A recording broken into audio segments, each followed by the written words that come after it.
Hello, hello, hello, everyone. Welcome to What Would Dorcy Do Friday. I'm Dorcy Pruter, the CEO and founder of Conscious Co-Parenting Institute and Dorcy Inc. And I'm really excited to be coming back live with you guys. I haven't done a Facebook Live, a What Would Dorcy Do Live in several months. We've been really busy here at the Conscious Co-Parenting Institute and Dorcy Inc. Really rolling out some new products and some new programs for 2023. And I'm really excited to share with you guys today about a process that I've been teaching for probably, well, since 2005, 2006. So quite a long time. And I teach this program live, and I haven't done it in a long time. And the courses are online, but I wanted to go today and spend some time with you guys talking about some really simple, easy, or not so easy until it is, steps in really healing your trauma for good and how to really peel back the trauma onion, if you will, and really help you process really these stories that you've been living in. So a lot of people stay stuck in their trauma cycles and they're completely unaware of it. And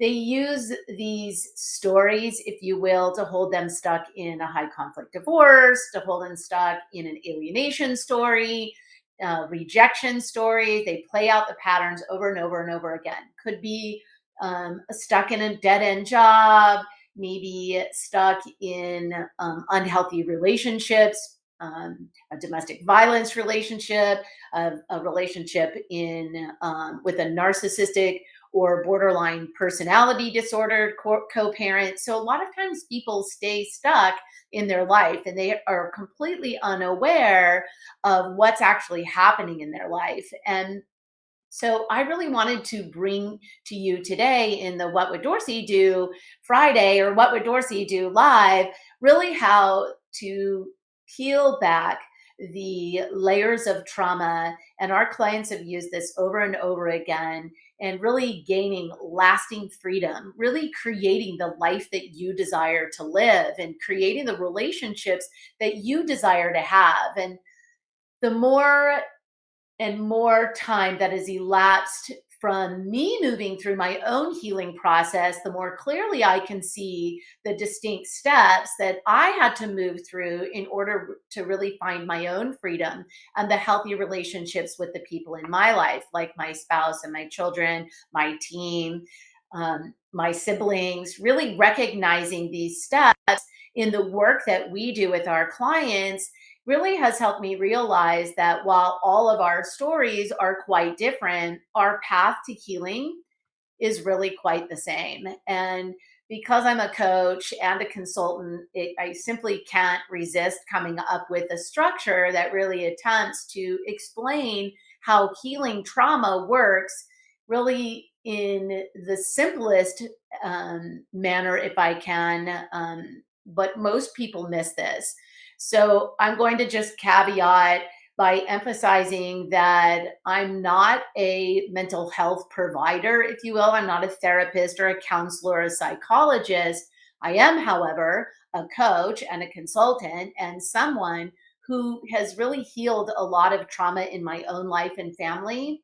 And I've observed a lot of the people that we serve and helping them heal a lot of their trauma through the work that I do. And I've had the opportunity to do this in many different settings where people walk into our space having chronic mental health conditions, personality disorders, they're dealing with parental alienation or emotional cutoffs in their families.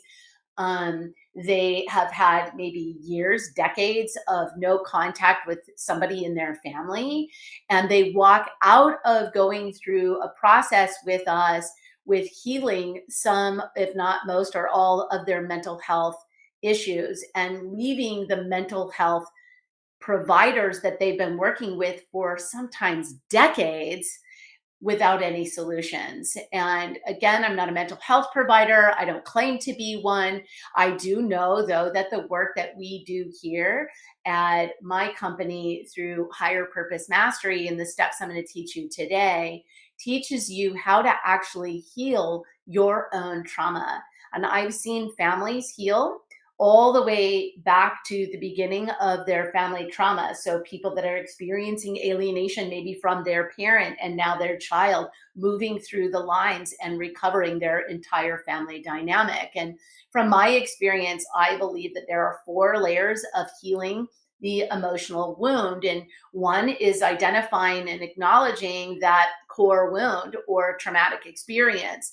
I call this sourcing a fear-based action or a decision-forming incident, something that happened to you or something that you did that's causing you pain, loss, or unconsciousness, and or somebody else in your life.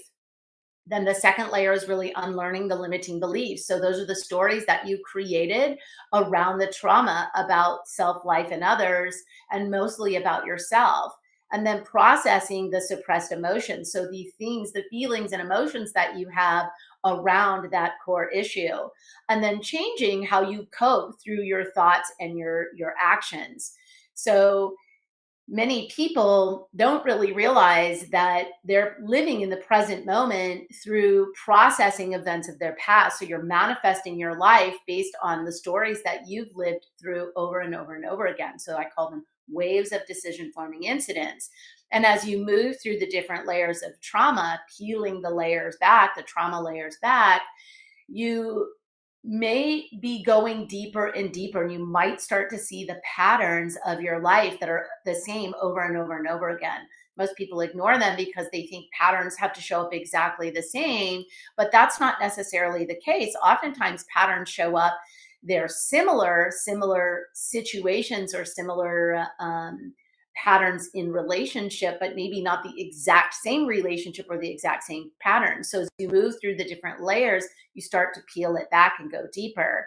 And so a lot of people want to seek to clarify some of the common misconceptions around trauma and or the event. And so when in reality, trauma is a full spectrum of events and they have a full spectrum of impact on your belief system, your emotional world, and your thoughts and your behavior patterns. So there's always a four real levels, if you will. And the first is the core incident or the core wound. And this is what happened to you or something maybe you did. So whether it's physical, emotional, sexual abuse, a traumatic accident, or a sudden loss, an event turns into a core wound when it's not properly processed in the moment. And that's why some people endure experiences without carrying away the consequences from them, which others go through outwardly and more minor or silent pain. And when they do not get the opportunity to really process, they see it and manifest as a trauma in their body, in their mind, and in their soul. And then limiting beliefs start to emerge. And so these are our subconscious assumptions that we make about ourselves, about life, about others, as a result of the incident of the core wound that we endured. And the key word here really is subconscious. Most of the time, until we do the healing work, we're not even aware that we're carrying these limiting beliefs around. And they can have a drastic impact on our life by translating into emotions and into our thoughts and our behaviors that oftentimes we don't really understand the root cause because it's subconscious. And then we have emotions. So that's the next layer, is that it's an unprocessed emotion. So it's a traumatic event that triggers these emotions or these emotional reactions or actions. So whether that's fear of abandonment, fear or anger of neglect, or even rejection, alienation, when it doesn't seem safe to process these feelings, we miss an opportunity to bring the emotion to full circle. So the most extreme cases can be in a freeze response where we lose our ability to respond at all. And yet the energy from the event doesn't really go anywhere. It stays in our body, our energetic, our spiritual and emotional body, and our physical body. So if we if it can't be processed right away, it will imprint on our psyche. And Basil van der Kolk writes about this, and a lot of other mental health providers write about this. I think he wrote it in Our Body Keeps Score. There's a lot of clinical research that demonstrates how if we don't process our trauma, it gets stored in our psyche and that it impacts us emotionally, spiritually, and also physically. So then we have thoughts and behaviors. So the final layer is often the only one that is apparent to us. So it's our coping mechanisms. And these are the ways in which our trauma manifests. These are the ways in which our trauma manifests in our outer world and in our inner world. And we don't really understand why. And why we continue to have this destructive thought, or we can't seem to overcome habits that aren't serving us. And this is the level at which conventional talk therapy seeks to relieve or provide relief for the problem. And it can be challenging when we only address our outer layer of the issue. So regular therapy rarely manages to go deeper because our system, quite intelligently, if you will, protects us from that which the dominant parts of our psyche, our ego, our lower self, deem too painful to revisit. And so, if you're one of our clients in the co parenting space, you've probably been experiencing this in your reunification therapy, which is not a real therapy, where they're just going along the surface and they're talking about issues that aren't real issues. And there's deeper wounds, yours and your co parent, that are causing deeper wounds to the child. And so now you're in the transgenerational trauma. And the mental health providers aren't trained to go deep in healing emotional trauma. They're just skating along the surface. You're looking at issues that aren't real issues and you're getting stuck. And now the child is looking to the parents and the therapist, court, judges, everybody to solve an issue, but they're not focusing on the right things. And what it takes really to move through the trauma and healing it is to move through all four layers of the emotional healing. And we've got to take a look at each one of those layers and really explore how we can navigate them to find healing.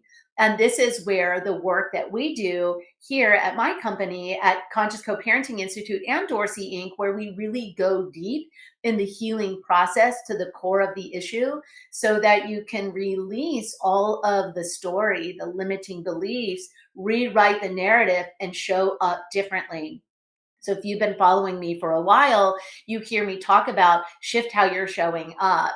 And I talk about this a lot and we teach this. This is a foundation of all of the work that we do here. But I really am on a mission to go deeper into this work with you as individuals. I know that each individual person on the planet has a core wound, an issue, a story that they've been living their life from and manifesting all of their relationships from for your entire life.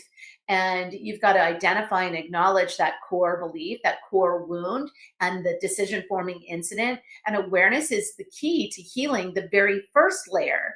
And some of us already know what happened to us.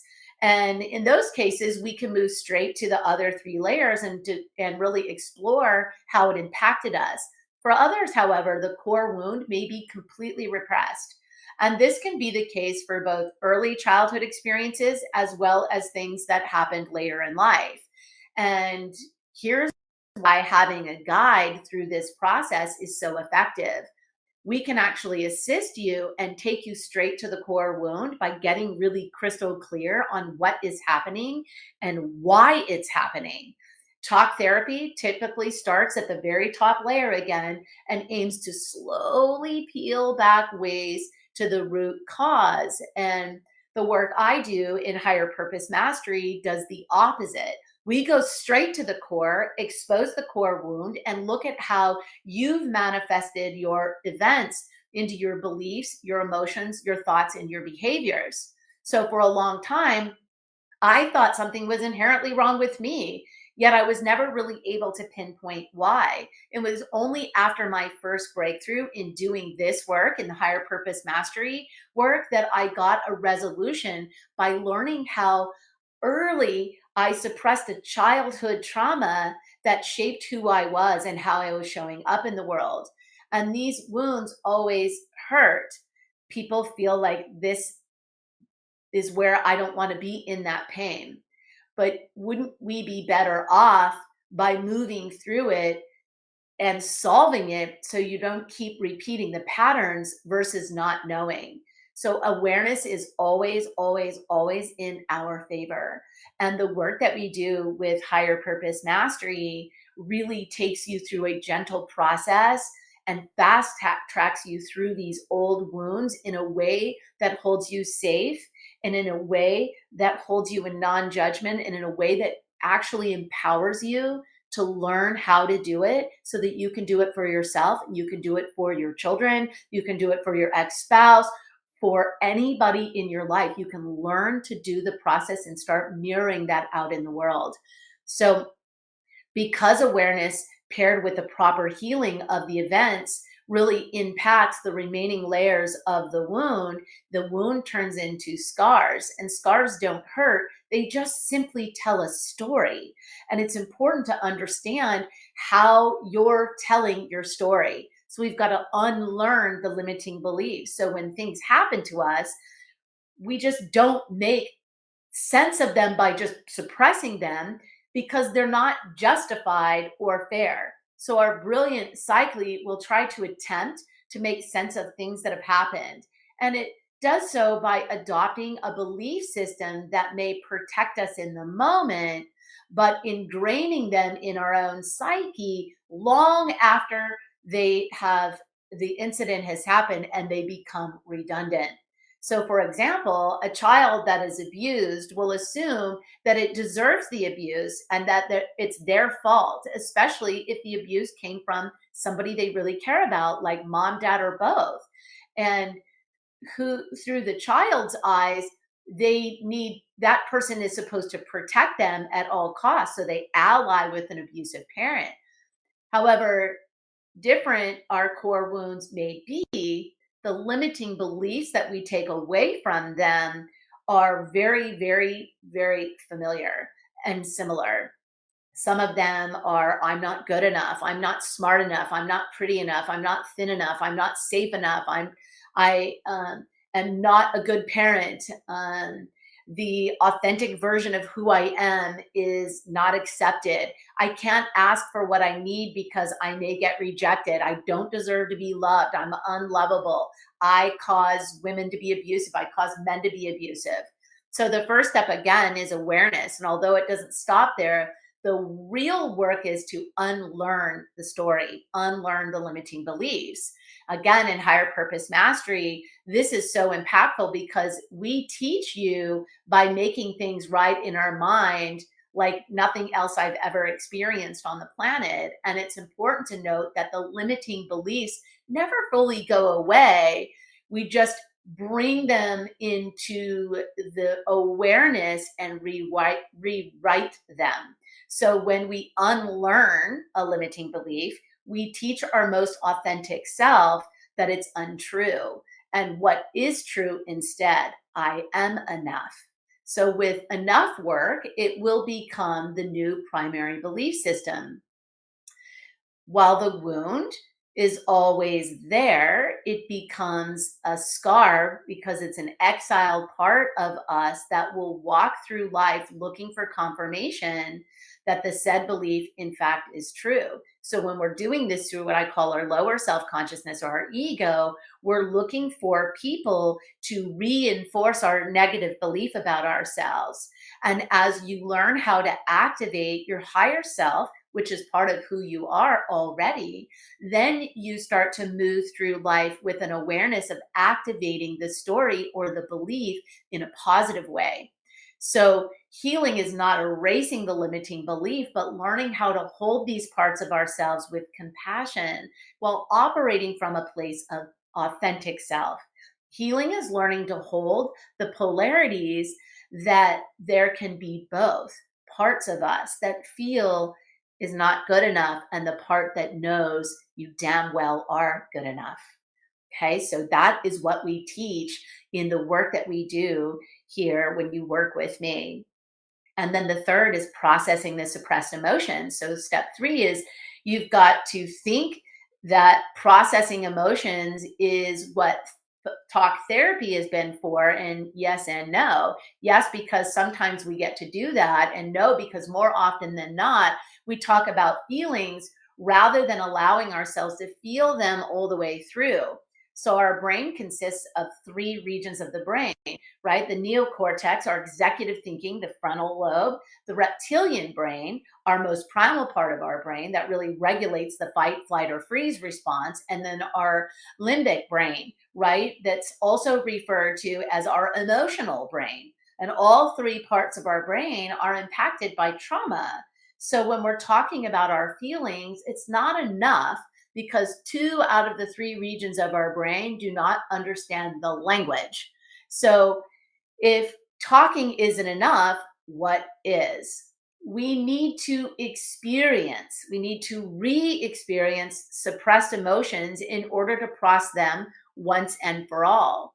Another thing that Higher Purpose Mastery, the guided program and retreat, offers is this incredibly safe, non judgmental container guided by me. This is an opportunity to work very intimately with me and my team through a sacred process and container that's unconditionally loving, that's non judging, that's safe.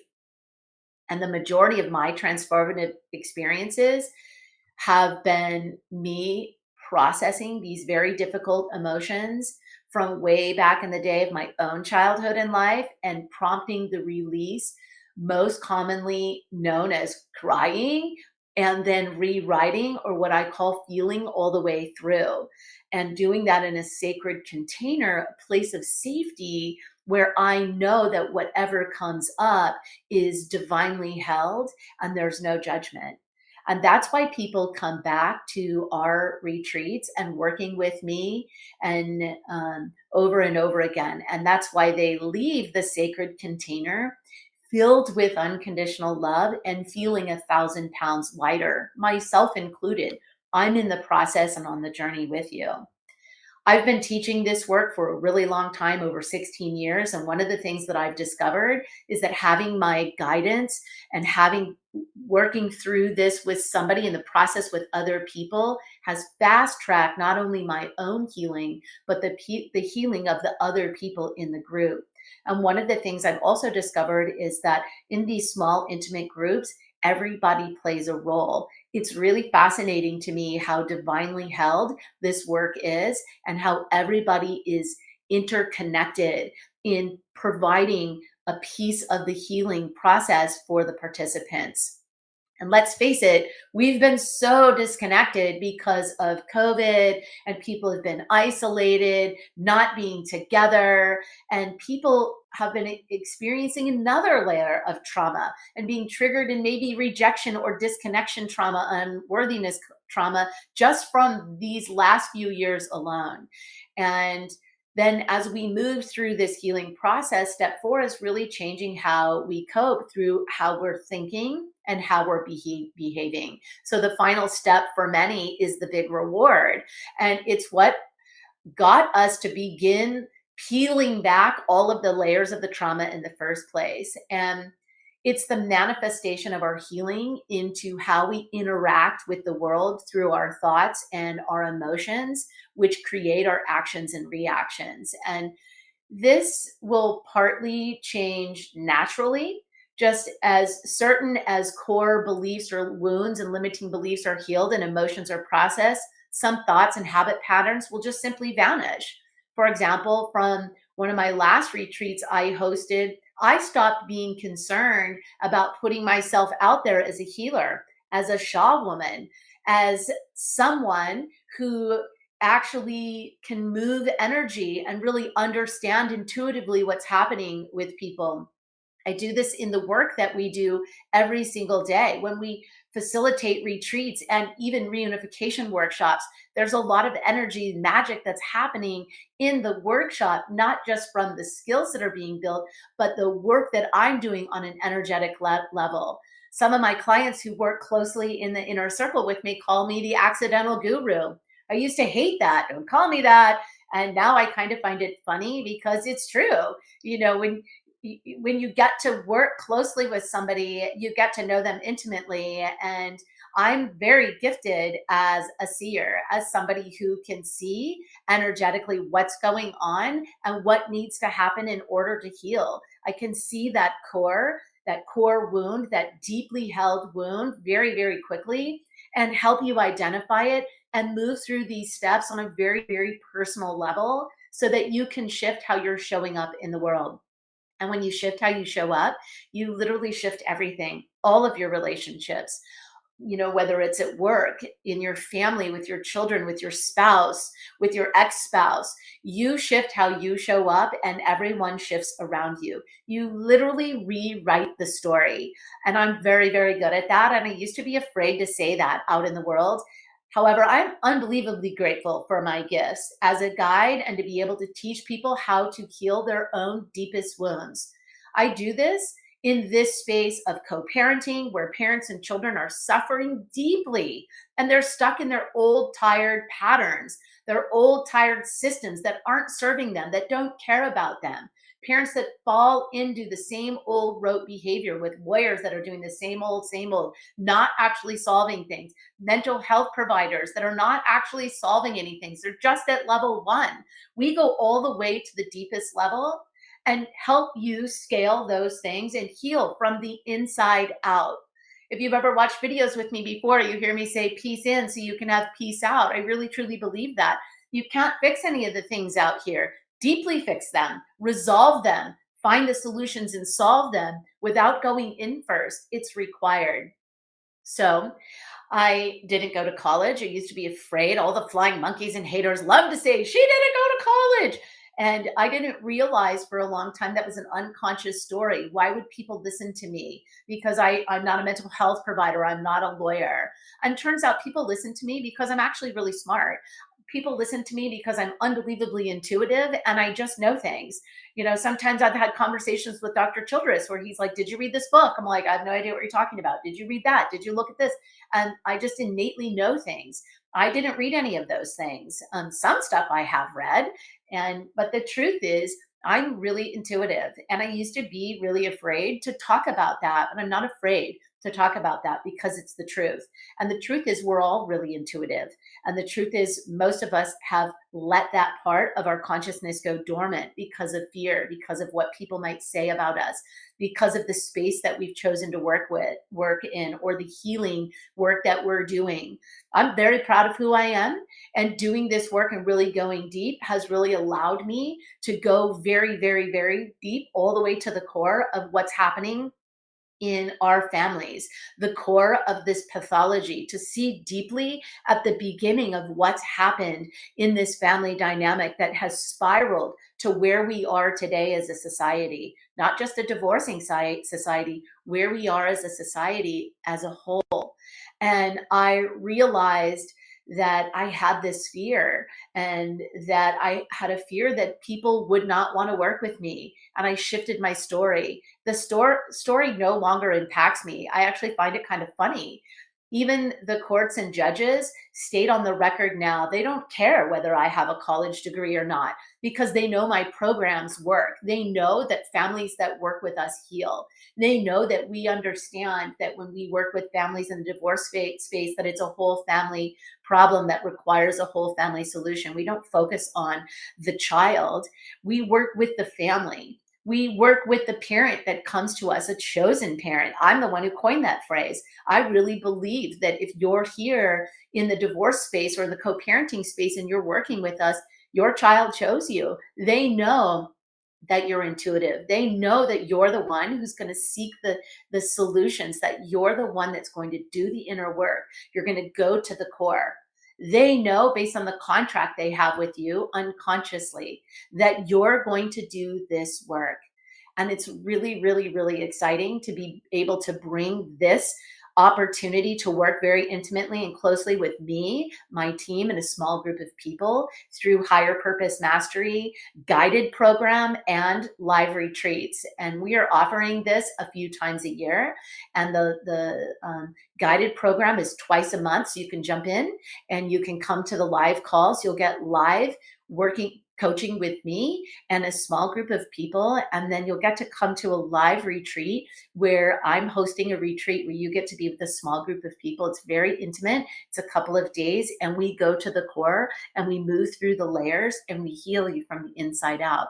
People that have already done these retreats have gone into the retreat not believing that they would be able to shift to having trauma with a narcissistic parent, being alienated from a child or children, to shifting how they're actually showing up and resolving the pathology in their family. So a big part of the solution relies on you and your practice, because it's what's taken away needs to be replaced with something new. So new habits, new thoughts, new ways of speaking to ourselves, new ways of speaking to our family. This is where integration comes in. We can do all the deep healing work in the world, but if we don't do the final step of translating the work into shifting in our daily habits and how we're showing up, we won't be able to sustain it. And how many people have gone to retreats or gone to events or where you got all this really great stuff and you went back and you just went back into the same patterns. See people do this in work. I see people do this in relationships, in their own life, weight loss, all of these things. Higher purpose mastery impacts everything in your life. So it's a one-stop place of going deep to look at the patterns, to look at the story, the core issue, the core trauma, macro or micro. We have lots of those things. Looking at that and shifting the narrative. We could look at little bits, but wouldn't you want to heal all of it from the inside out? So I highly recommend that you get support in your healing work, and the implementation and the integration is critical. You can do this through hiring a therapist if you want, but I've talked a lot about therapy being on level one, or a coach. You can wing it, doing it yourself, and you could leave it up to these people who don't know what they're doing. Or you could fast track your process and your progress and the solutions with even more purposeful and profound results by joining our Higher Purpose Mastery Guided Program. And it's a live retreat as well. So you'll get to pick a time where you can come to the live retreat. Once it's full, it's full. So you'll have to pick another date if it's not available. But where we will personally guide you through really going deep in the layers, the 4 layers, but really understanding how they got programmed in, why they got programmed in, looking at your personal story, shifting how you show up in a very safe container. We're going to go deep into the healing and the suffering that you've been enduring in your life for your whole life. We'll dive into the many, many practices and simple to follow steps, exercises, so that you can master those as you go deeper and deeper into the core wound and heal it once and for all, and shift how you're showing up in your life for yourself and for your family. So if you want to learn more about the program and the process, my team will put a link in the post and also in the comments below. And we are currently enrolling, and we would love to have you join us. This is the foundation of everything that we teach in all of our courses. Learning this and shifting your story allows you to shift to the freedom that you deserve in your life, shifting to the solutions that you desire in your life. This is the way. This is the way to shift how you're showing up and recover your inner child. And for those of you that are disconnected from your children in the world, how to recover that relationships. It's 4 simple steps that are far from easy, and they look short on paper, and yet oftentimes take people many, many years in real life without the proper guidance and support. Years of some of the hardest work that you'll ever do, work that will gift you the one thing that matters most to you in the world, which is your personal freedom, your sovereignty, freedom from the chains that bind you in all areas of your life. So I'm on a quest this year to go deeper with the people that we serve, and to work in very small, intimate groups at live retreats to really assist you in healing these core wounds so that you can recover your child, your inner child first, and then your children. And it is required that you do the inner work. I've been recovering families again for 16 years and 16 plus years, and I know what it takes to really shift how you're showing up 4 easy steps or not so easy steps until you really gain the clarity and the proper action to really obtain the life and relationships that you deserve. So remember, it's identifying and acknowledging that core belief, the traumatic experience, which I call sourcing, really understanding the limiting beliefs, the story, the narrative of which you are manifesting your life, all of it, the processing of the suppressed emotions, and then changing how we cope through our thoughts and our actions, how we're showing up in the world. So if you're ready to get started, just click the link and join us. And my team and I, and many others who said yes to themselves and their family, will be hosting 2 live calls a month. We have a bonus call this month, and we will be providing you immediate access to the online coursework so you get access. You can start going through some of the modules and learning the language and the techniques, and looking at the framework of what we will be doing going deeper. And the people that have already said yes, thank you. I'm super excited to have you as part of our group. And I will close with reminding everybody, remember, you have to have peace in so you can have peace out. Have a great weekend, and we'll see you in the next What Would Dorcy Do? Have a great one, everyone. Bye for now.